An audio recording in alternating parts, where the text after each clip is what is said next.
중국 충칭 임시정부에서 아주 특별한 결혼식이 열렸습니다.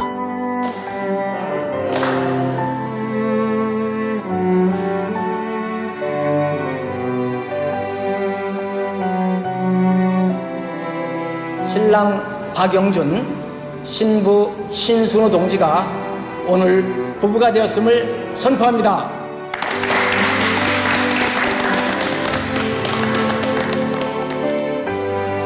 한국 광복군 동지로 만난 박영준과 신순호는 백년가약을 맺고 평생의 동반자로 뜨겁게 사랑하고 뜨겁게 독립을 외쳤습니다. 임정로도 6,000km 곳곳에 살아 숨쉬는 부부 독립운동가들의 사랑 이야기.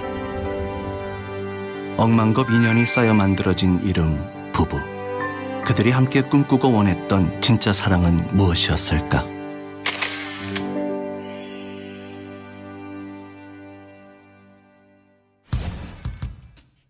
중국 최대 도시 상하이. 동양과 서양의 문화가 만나고 충돌하며 색다른 풍경을 자아내는 이곳에서 100년 전 대한민국의 역사가 탄생했습니다. 임시정부의 흔적을 찾아온 탤런트 김영일 씨 부부. 드라마에서 독립군 역할을 많이 했지만 독립운동의 중심지 상하이에 온 건 이번이 처음입니다. 여기가 여기 써있네. 대한민국 임시정부 유적지. 밑에 한글을 보니까 또 느낌이 남다르네요. 여기 와서. 상하이 임시정부 보경리 4호 청사는 1926년부터 약 6년간 사용됐는데요. 월세 30원을 감당하지 못해 12번 이사 끝에 정착한 곳입니다. 어렵지만 꿋꿋하게 독립운동을 했던 것이죠. 여기는 예전에 우선 식사 만들고 주시고 이게 예전에 그 찬장이라고. 상하이 임시정부의 독립투사들. 그 명성의 화려함과 달리 그들의 생활은 초라했습니다.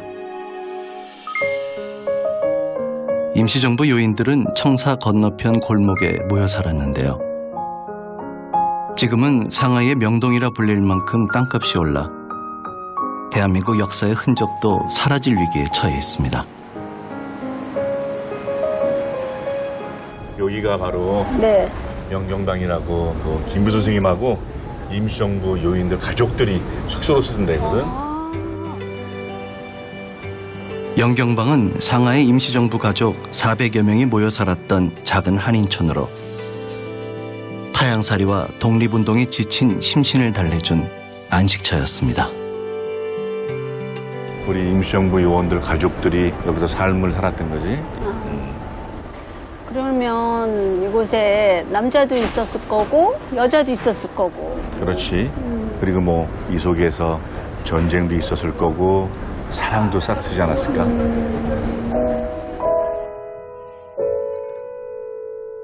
일제의 삼엄한 감시망을 뚫고 상하이에 한 여성이 도착했는데요.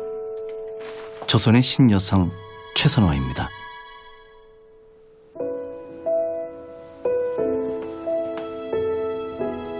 선아씨. 우주씨. 미국 유학파 출신의 독립운동가 양우조와 최선화는 오랜 연인 사이였죠.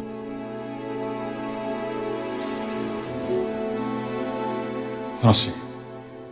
이게 뭐죠? 상하이 간호학교에 입학한다고 허가를 받았어요. 일경이 감시할 테니 잠시만 학교에 다니고 저도 당신과 함께 독립운동을 할 거예요. 안창호 선생이 가르친 대로 우리 손으로 꼭 독립을 이루시다. 네. 꼭이요.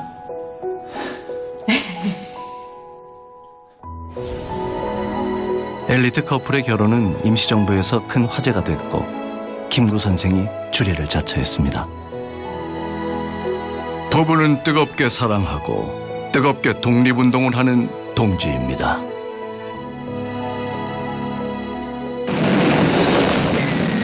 신혼의 단꿈은 그리 오래가지 않았습니다.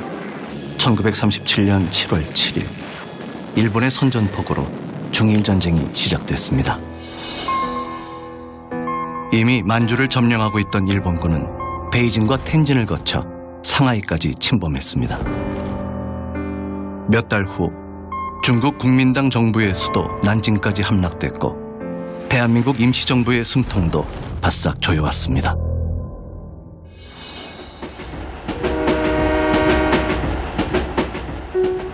임시정부는 광저우로 향했습니다. 양호조 최선화 부부도 보름된 아기를 바구니에 담아 피난길에 올랐습니다.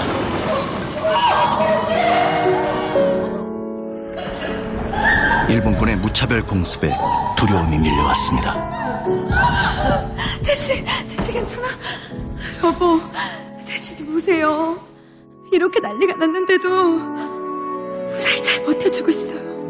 그러게 말이에요. 이런 상황 속에서도 잘 참아준 당신과 아이에게 참으로 고맙소.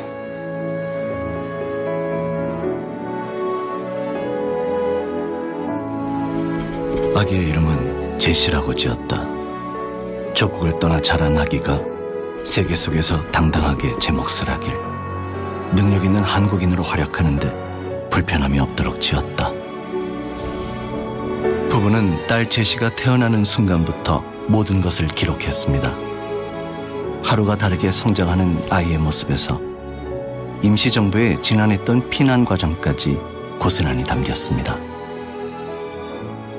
이 일기는 1938년서부터 40년 해방돼서 귀국할 때까지 쓴 일기고, 또 특히 대한민국 임시정부에서 활동했던 분이 쓴 일기고, 그래서 그 대한민국 임시정부는 물론이고 또 대한민국 임시정부 그런 가족들이 어떻게 살았는지라고 하는 것을 알려주는 아주 귀중한 역사적인 의미가 있죠.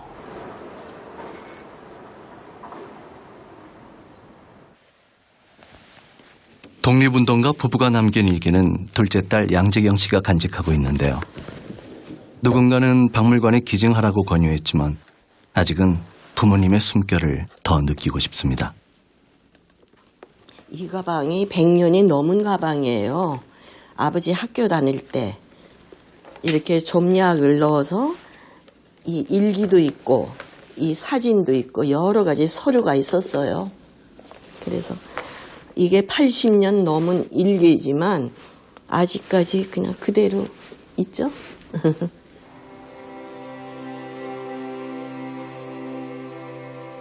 부부가 함께 쓴 일기장에는 사랑이 넘칩니다. 아이가 첫걸음을 뗀 순간의 기쁨에서 옹알이를 한 순간의 환희까지 꼼꼼하게 기록했습니다. 당시 사진값이 쌀과 고기보다 몇 배 더 비쌌지만 딸에게 추억을 선물하기 위해 부부는 아끼지 않았습니다. 이거는 저 부모님들의 사적인 건데 지가 그냥 꺼내봤어요. 그런데 Dearest Maggie, one of my heart 이래갖고 쭉 썼네요. 사랑하는 매기에게 당신을 끊임없이 생각하고 당신의 모습은 계속해서 제 가슴 속에 들어옵니다. 언젠가 나의 감성을 보여줄 수 있길 바랍니다. 이토록 낭만적인 젊은이들이 독립운동에 뛰어든 이유는 무엇일까? 1916년 양우조는 친구 3명과 함께 미국 유학길에 올랐습니다. 영어 알파벳도 몰랐던 그는 19살 늦은 나이에 초등학교에 입학했고 학비를 벌기 위해 닥치는 대로 일을 시작했습니다. 고향에 대한 그리움도 잊혀질 만큼 극심한 노동에 시달리던 어느 날 인생을 바꿀 사건이 발생했습니다. 조선은 일본의 지배를 당하는 작은 나라이고 세상에서 제일 가난한 나라입니다. 가슴속에서 무언가가 치밀어 올랐습니다. 그때 굉장히 한국, 그러니까 조선인이었죠. 조선인으로서 너무나 이렇게 부끄럽더래요. 내 모국이 나라도 없고 너무 가난하게 살고 그래서 그 친구분들하고 우리가 우리 고국을 위해서 공부를 하자. 팔도에다가 방직 공장을 세우자. 큰 규모의. 그래서 양우조는 타국당 미국에서 강렬한 동포애와 뜨거운 조국애를 느꼈습니다. 헐벗은 동포들에게 깨끗한 옷 한 벌 입히기 위해 대학에서 방직학을 전공하고 도산 안창호 선생이 이끄는 흥사단에 입단해 조국의 독립을 위해 투쟁했습니다. 한편으로 양우조는 무역회사를 설립해 목돈도 마련했습니다. 꿈을 실현하기 위해서였습니다. 모든 준비를 마친 청년 양우조는 13년 만에 고국행배에 몸을 실었습니다. 부산항에 내리니까 이 배에 미국 유학한 아무개가 온다. 그게 벌써 다 알려져가지고 부산항에 오니까 그 일본인 형사들이 나오더래요. 그래서 이 활동하는데 굉장히 어렵게 이렇게 조여오더래요. 그래서 생각을 해보니까 사업을 일으키는 것보다 나라를 찾는 게 먼저다. 그런 결론을 얻게 돼서 그래서 아버지는 그때 독립운동을 하시겠다고 그 만주를 해서 상하이로 가셨어요. 1930년대 상하이는 프랑스 조계지로 일본의 영향력이 미치지 않는 독립운동의 최적지였습니다. 양우조는 임시정부 의정원 의원으로 활동하며 인삼 행상으로 독립자금을 모았습니다. 또한 똑똑한 인재를 해외 유학 보내는 일도 도맡았습니다. 다양한 사상서를 번역하며 민주국가 건설을 꿈꿨습니다. 그의 아내 최선화도 영어 교사를 포기하고 독립운동에 뛰어들었습니다. 그때 두 분이 서로 인격에 반하신 것 같아요. 그러니까 어머니를 보면은 나라를 찾겠다는 그 열망에 가득 찬 젊은이, 거기에 그런 애국자가 있구나. 거기에 반하신 거고, 아버지 역시 어머니가 거기에 호응을 해주는데 이 사람이다 하는 그런 것 같아요. 사랑의 서약을 맺은 양우조 최선화 부부는 임시정부와 생사고락을 함께했습니다. 6,000km를 이동하며 일제의 압박에 끝까지 저항하는 일도 독립운동이었습니다. 살아남아야 다시 시작할 수 있기 때문입니다. 그 피난길이라고 하는 것은 우선 엄청나게 고생스러운 길이죠. 우선은 먹고 사는 자체가 어려운 그런 상황이고 또 피난할 때 계속 일본 비행기들이 와서 공격을 퍼붓고 그런 아주 정말 고난이고 보통 인간으로서는 참아내기 어려운 그런 것인데 그런 어려움 속에서도 이분들이 대한민국 임시정부라고 하는 것을 유지하면서 유지했다라고 하는 것이 그런 커다란 의미를 갖는 거죠.